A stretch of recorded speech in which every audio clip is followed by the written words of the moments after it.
1998년 겨울, 한국은 IMF 한복판이었습니다. 거리마다 실직자가 넘쳐났고 기업들은 하루아침에 무너져 내렸죠. 그 중에서도 대진그룹의 몰락은 유독 처참했습니다. 회장 박영수는 스스로 목숨을 끊었고 그의 아내 역시 충격으로 세상을 떠났어요. 남겨진 건 겨우 7살짜리 아이 하나. 그리고 그 집에서 10년을 일해온 가정부 한 명이었습니다. 가정부 김복수는 떨리는 손으로 아이를 깨웠습니다. 집안은 이미 난장판이었죠. 빚쟁이들이 가구를 드러내고 서류를 찢고 벽에 욕설을 갈겨 쓰고 있었어요. 복수는 죽어가는 주인 마님의 손을 꼭 잡았습니다. 마님의 입술이 가늘게 떨렸죠. 마님은 마지막 힘을 다해 복순의 손에 무언가를 쥐어줬습니다. 은빛 만년필이었어요. 그리고 가까스로 입을 열었죠. 이걸 꼭 지켜야 해요. 증거예요. 최기철이 모든 걸. 마님은 그대로 눈을 감았습니다. 그 순간 현관문이 거칠게 열렸습니다. 정장 차림의 남자들이 몰려들어왔죠. 복수는 본능적으로 아이를 안아 올렸습니다. 그리고 뒷문으로 뛰쳐나갔어요. 맨발이었습니다. 신발 신을 시간조차 없었죠. 비가 쏟아지기 시작했습니다. 11월의 차가운 빗줄기가 온몸을 적셨어요. 복수는 아이를 꽉 안고 골목을 뛰었습니다. 뒤에서 차 소리가 들려왔어요. 헤드라이트 불빛이 등 뒤를 비췄습니다.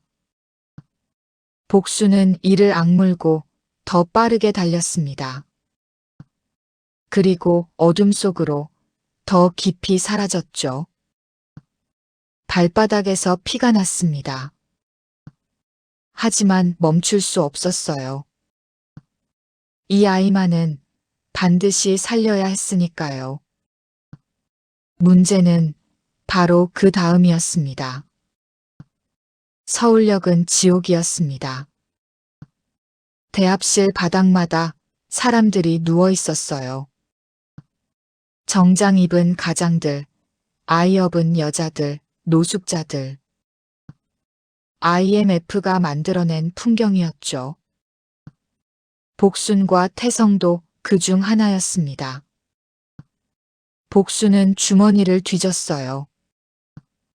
1,000원짜리 지폐 2장이 전부였죠. 편의점에서 삶은 계란 2개를 샀습니다. 하나는 태성에게, 하나는 자신에게. 태성이 자기 계란을 절반 내밀었어요. 복순의 눈에서 눈물이 흘렀습니다. 이 아이는 자기 부모가 죽은 줄도 모른 채 남을 걱정하고 있었죠. 복수는 아이를 꼭 껴안았습니다. 그리고 속으로 다짐했어요. 이 아이의 엄마가 되겠다고, 무슨 일이 있어도 지켜내겠다고. 사흘째 되던 날이었습니다. 역 매점 아줌마의 수군거림이 들렸습니다. 신원 조회가 나왔다는 소리였어요. 복수는 등골이 서늘해졌습니다. 여기 있으면 안 됐습니다. 최기철의 사람들이 곧 올 게 분명했죠. 그날 밤 복수는 태성을 업고 무작정 기차에 올랐습니다. 완행열차였죠. 행선지도 모른 채 그냥 탔어요. 기차는 밤새 달렸습니다. 그렇게 도착한 곳이 동해였습니다. 작은 항구 도시, 무궁화 시장이라는 재래시장이 있는 곳이었죠. 여기서라면 숨을 수 있을 것 같았습니다. 최소한 당분간은. 복수는 시장 구석에 있는 빈 가게 하나를 발견했어요. 주인 할머니는 월 10만 원에 내주겠다고 했습니다. 복순에게는 그마저도 큰 돈이었지만 선택의 여지가 없었죠. 그날부터 두 사람의 새로운 삶이 시작됐습니다. 반평짜리 국밥집. 복수는 이곳에서 하루 18시간을 일했습니다. 새벽 4시에 일어나 육수를 끓이고 밤 11시까지 설거지를 했어요. 손은 부르틀고 다리는 퉁퉁 부었습니다. 40도 안 된 나이에 60 같은 얼굴이 됐죠. 하지만 복수는 단 한 번도 태성 앞에서 힘든 내색을 하지 않았습니다. 태성은 그런 어머니를 보며 자랐어요. 그리고 미친 듯이 공부했습니다. 중학교 3학년 때는 전교 1등을 놓치지 않았죠. 고등학교에 들어가서도 마찬가지였어요. 어느 날 밤 태성이 말했습니다. 엄마, 나 학교 그만둘래요. 복순의 손이 멈췄습니다. 태성이 이어서 말했죠. 돈 벌어야죠. 엄마 이러다 쓰러지겠어요. 복수는 그날 태성을 때렸습니다. 태어나서 처음으로 회초리를 들고 등을 내리쳤어요. 너 왜 공부하는 줄 알아? 복순의 목소리가 떨렸습니다. 돈 때문이 아니야. 힘을 가지려고 하는 거지. 법을 알아야 해. 세상이 어떻게 돌아가는지 알아야 한다고. 태성의 눈빛이 변했습니다. 무언가를 깨달은 얼굴이었어요. 복수는 태성의 어깨를 꽉 잡았습니다. 복수는 칼로 하는 게 아니야. 법으로, 권력으로 하는 거야. 태성은 고개를 끄덕였습니다. 그리고 그날 이후 더욱 미친 듯이 공부했어요. 목표는 하나였습니다. 서울대 법대. 2년 뒤 태성은 해냈습니다. 서울대 법대 수석 합격. 복수는 그 소식을 듣고 그 자리에서 주저앉아 울었습니다. 18년의 고생이 보상받는 순간이었죠. 하지만 기쁨도 잠시. 입학 일주일 전 전화가 왔습니다. 대진장학재단이었어요.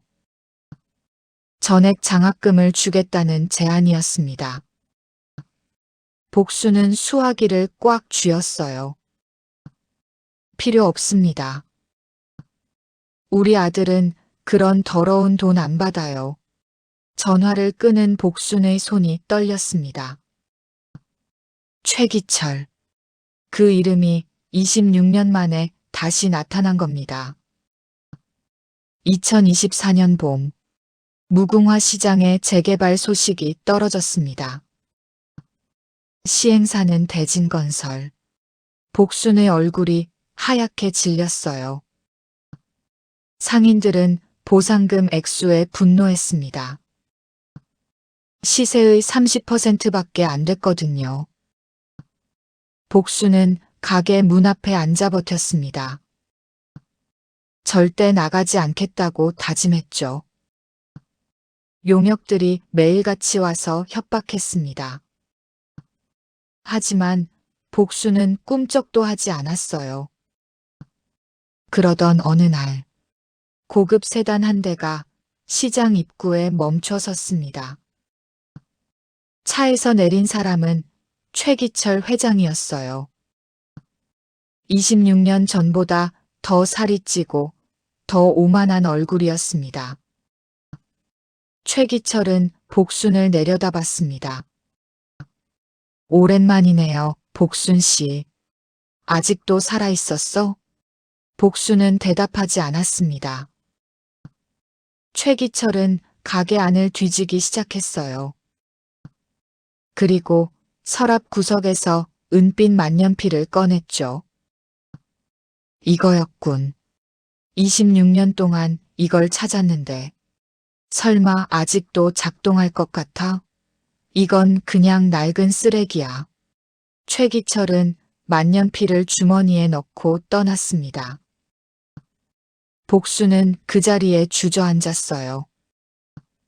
모든 게 끝난 것만 같았습니다. 하지만 뒤에서 목소리가 들렸습니다. 돌아보니 정장을 차려입은 젊은 남자가 서 있었어요. 태성이었습니다. 저 사람이 그걸 가져간 게 함정이에요. 이제 시작이에요, 엄마. 태성의 눈빛은 복순이 한 번도 본 적 없는 차가움이었습니다. 다음 날, 강남 대진건설 본사. 회장실 문이 열리고 최기철이 손을 내밀었어요. 데이빗 박님이시죠? 월가에서 오셨다고 들었습니다. 태성은 유창한 영어로 대답했습니다. 그리고 완벽한 미소를 지었죠. 아무도 몰랐습니다. 이 남자가 26년 전 맨발로 도망쳤던 그 아이라는 걸. 복수극의 막이 오른 겁니다. 석 달이 흘렀습니다.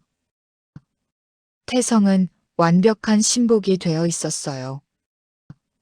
최기철의 비자금을 관리하고 해외 계좌를 정리하고 뒷거래 서류까지 처리했죠. 최기철은 태성을 전적으로 믿었습니다. 심지어 금고 비밀번호까지 알려줬어요. 하지만 태성은 모든 걸 기록하고 있었습니다. 통화 녹음, 장부 복사, 거래 내역 추출. 한치의 빈틈도 없이. 어느 날 검찰에서 비자금 수사가 시작됐다는 소식이 들렸습니다. 최기철의 얼굴이 하얗게 질렸어요. 데이빗, 자네가 원본 장부 좀 처리해줘. 태워버리든지. 태성은 장부를 건네받았습니다. 그리고 속으로 미소 지었죠. 이제 모든 퍼즐 조각이 모였습니다. 주주총회 날 아침, 무궁화 시장에서는 마지막 철거가 진행되고 있었습니다. 용역들이 복순을 밀쳤어요. 복순은 그대로 계단에 머리를 부딪혔습니다. 피가 흘러내렸죠. 멀리서 지켜보던 태성의 주먹이 떨렸습니다. 하지만 그는 움직일 수 없었어요. 아직 때가 아니었으니까요. 오후 2시, 대진건설 주주총회장, 최기철이 단상에 섰습니다. 여유로운 미소를 띤 얼굴이었어요. 그때였습니다. 태성이 일어섰습니다. 제 소개를 다시 하겠습니다. 태성은 서류 뭉치를 꺼냈어요. 저는 데이빗 박이 아닙니다. 서울중앙지검 특수이부 소속 박태성 검사입니다. 장내가 술렁였습니다. 최기철의 얼굴이 일그러졌어요. 태성은 계속 말했습니다. 그리고 이건 회장님의 비자금 내역서입니다. 2003년부터 2024년까지 총 2,400억 원의 불법 자금 흐름이 기록되어 있죠. 최기철이 달려들려 했습니다. 하지만 경호원들이 그를 막았어요. 태성은 또 하나를 꺼냈습니다. 은빛 만년필. 이게 뭔지 아십니까? 1998년 11월 12일. 박영수 회장을 모함하고 자살로 몰아넣은 녹음 내용이 들어 있습니다. 태성은 재생 버튼을 눌렀습니다. 오래된 목소리가 회의장에 울려 퍼졌어요. 최기철의 목소리였습니다. 26년 전 그날 밤의 회의장이 술렁였습니다. 기자들이 카메라를 들이댔어요. 경찰들이 들이닥쳤습니다. 최기철 회장, 살인교사 및 배임, 횡령 혐의로 긴급 체포합니다. 최기철은 무릎이 꺾였습니다. 모든 게 무너지는 순간이었죠. 태성은 그를 내려다보았습니다. 26년 기다렸습니다. 아버지를 위해서, 그리고 나를 살려준 엄마를 위해서. 병원 침대에 누운 복순이 눈을 떴습니다. 태성이 손을 잡고 있었어요. 복순은 가까스로 입을 열었습니다. 태성아, 그 사람은? 태성이 대답했습니다. 잡혔어요. 이제 끝났어요, 엄마. 복순은 눈물을 흘렸습니다. 26년 만의 눈물이었죠. 석 달 뒤, 무궁화 시장은 재개발이 취소되었습니다. 대신 리모델링으로 결정됐어요. 국밥집은 대진옥이라는 새 간판을 달았습니다. 시장 사람들이 모두 축하해줬죠. 그날 밤, 태성은 복순을 업고 집으로 걸어갔어요. 26년 전, 복순이 자신을 업고 도망치던 그때처럼 복순은 작게 노래를 불렀습니다. 자장가였죠. 그때 부르던 그 자장가. 진짜 가족은 피로 이어지지 않습니다. 사랑으로 이어지는 거죠. 탐욕은 결국 무너지고 사랑과 희생으로 쌓아 올린 것만이 남습니다. 이것이 복순과 태성이 26년 동안 증명한 진실이었습니다. 여러분이라면 어떻게 하셨을까요? 복순처럼 26년을 기다릴 수 있으셨을까요? 아니면 태성처럼 냉철하게 복수를 준비하셨을까요? 댓글로 여러분의 생각을 들려주세요. 오늘 이야기가 마음에 드셨다면 좋아요 버튼으로 응원해 주시고 구독 알림 설정까지 해두시면 다음 이야기도 놓치지 않으실 수 있습니다. 함께 해주셔서 감사합니다.